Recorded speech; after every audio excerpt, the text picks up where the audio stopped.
This is a fucking beautiful shot. With the basket in front of her, I don't know if this woman is kneeling or if she's just really short. Oh no, we're back at the house in Mistral. Oh, so you just now decided to ask this burning question. This might be the funniest thing Nora has ever done. Yes, they're addressing the issue. No more stalling. Ozpin's little freakout moment about where the relic is a little Gollum-esque. Like he cares about it more than he should. Holy crap, Oscar's fighting him. It's the genie! I knew it! Like a genie's lamp! Oh. It's not Neo. Ah, like Little Miss Muffet. This might be Jessica Negri's best performance as Cinder. Really making the best out of the Wiki's image gallery, aren't we? I wonder if Ruby's question will be, where's Beacon's relic? Why do the relics attract Grimm? What is Ozpin hiding from us? Oh! I wasn't expecting a question that would ask all my questions. Oh my god! Okay, so I'm really amazed Cinder's still alive. I was kind of really hoping she would end up dying at the end of Volume 5. Mostly because I'm kind of tired of Cinder. She hasn't really done anything that impresses me, villainy-wise. She just kind of overconfidently swaggers around, and we keep having to pretend like she's a threat.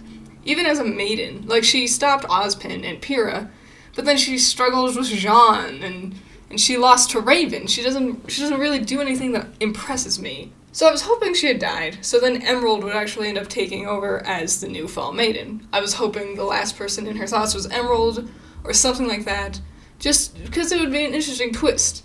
You know, Salem spends all this time training this one girl who's clearly very power-hungry, and ends up going to this very emotionally confused girl like Emerald. But nope, Cinder's, she's still alive. Really, there's a lot of really great cinematography and directing in this episode. They're playing around a lot more with what their camera are doing, with what the characters are doing. They're playing around a lot more with like just the blocking of the scenes and camera transitions and moving the camera around. Like, they're having conversations during this episode, but I'm not thinking about it as a conversation because they're being very cinematic with it, and I'm really impressed that RT has stepped up so much.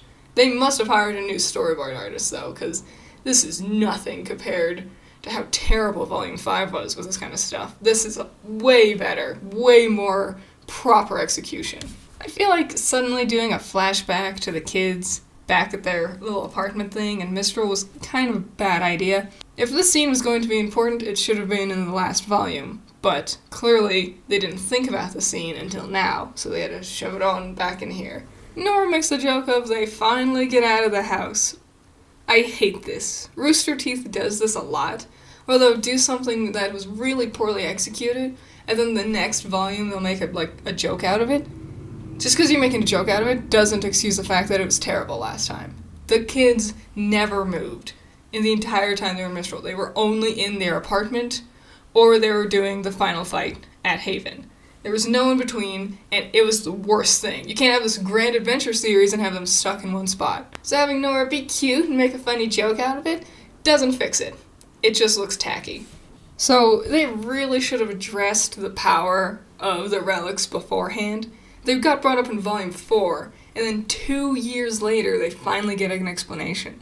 It should have been brought up sooner. Or, since they imply that Crow doesn't know the answer either, the kids should have asked him during that campfire scene in Volume 4, and then have him explain that Oz never really told him what the answer is. He's just as much in the dark as the kids are. Because that would have set up that they can't get all the answers yet, and it also would have set up that there's something kind of suspicious about Ozpin. I mean, he trusts Crow, but not enough to tell him all the secrets. So, the Relic of Knowledge can answer any 3 questions every 100 years. I wonder what the other relics do, because I imagine it answers questions because it's knowledge related. I'm trying to think about how the other relics would work, and there are a couple of easy things that I can think of. Like the creation one or the destruction one would be you get to destroy something, you're going to create whatever. Those ones, you can come up with a lot of different theories. It's choice that is really interesting to me. I wonder if that one is like the traditional genie 3 wishes. You can get anything. You can alter anything you would want. It's also interesting that the choice one, the one that I'm having the hardest time thinking of what it could be, is the one that Ozpin was keeping track over at Beacon, and is the one that he knows the whereabouts of, but isn't telling the kids about. I'm really glad that they're actually addressing this relic attracts the Grimm thing in this episode. Because when he brought it up in the first episode, and Ruby's like, now's not the time, blah, blah, blah, and then even Ozpin says, no, now's not the time, I'm glad Yang is the one to be like, yes, it is, we need to know. Because this kind of information is something that I expected they'd keep, like, stalling until, like, halfway through the volume, at the very least.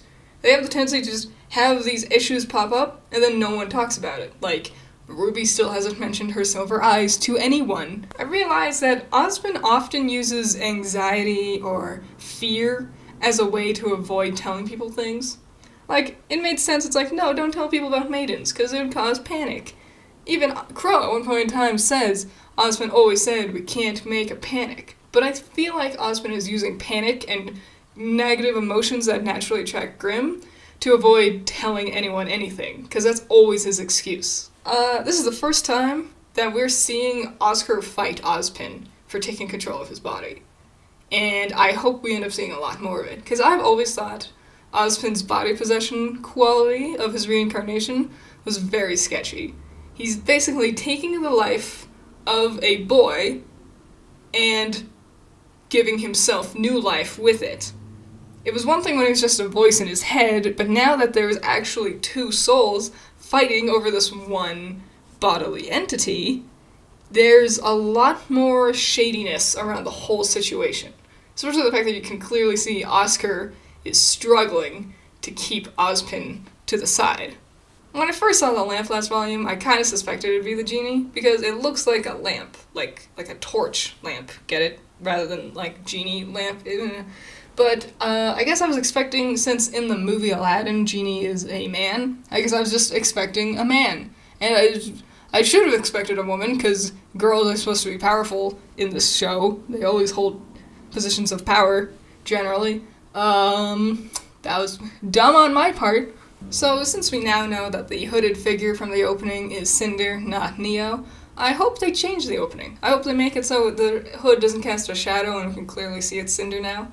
Because I really like it when shows alter the opening to adjust to revelations in the show.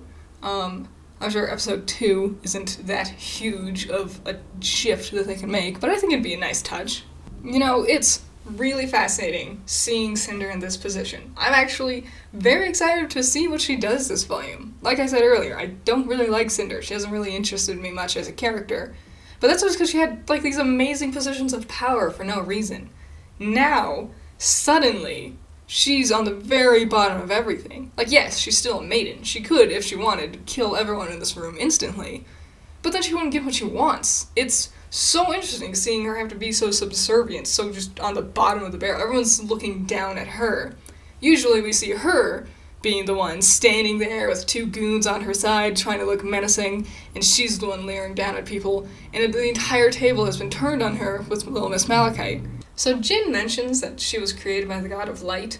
I wonder if all 4 of the relics were created by the god of light, or if they split between the two, because that was the part of the myth that Crow mentioned. They worked together to make the relics.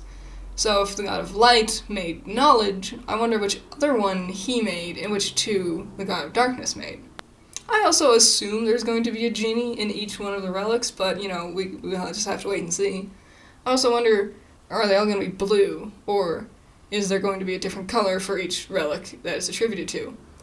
Blue is pretty odd for knowledge, because knowledge was the one given to the spring maiden, and blue isn't necessarily a very spring color, but I guess they're just running with the Aladdin theme to begin with, or something. I don't know, they might have a plan, they might not. We'll just have to wait and see. So she mentions they have 2 questions left, which is neat, but I'm more curious who answered the first question. How long ago was that? And I wonder what their question was, and why. I wonder why Ozpin was so insistent on lying about the questions. He seems really upset that she revealed that he was lying the whole time, and he also continues to ask them to not ask her questions.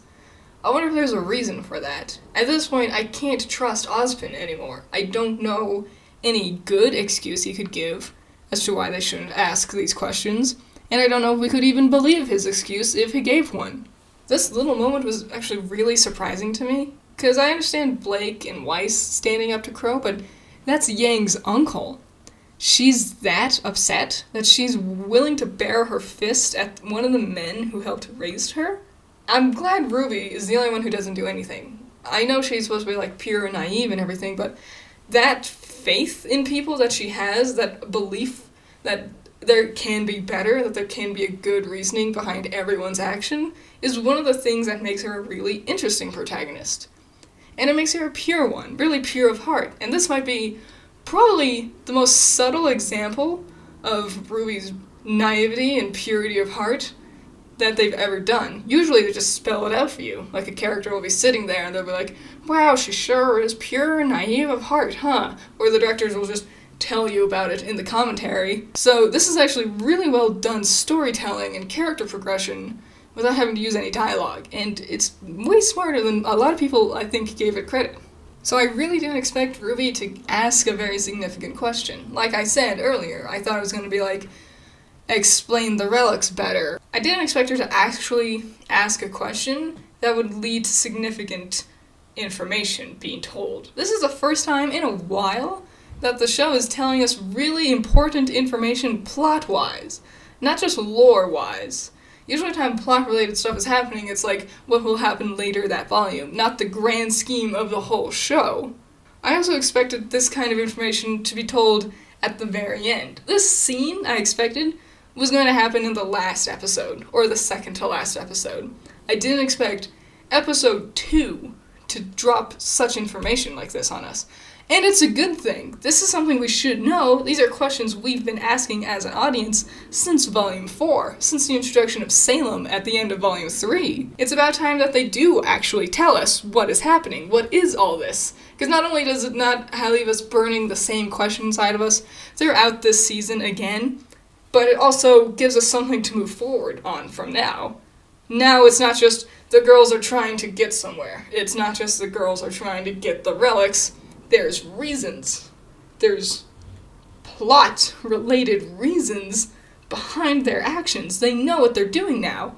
They're not just having Crow and Ozpin turn them in a direction and have them tell them to move somewhere. They're moving and acting with their own thoughts implemented into it.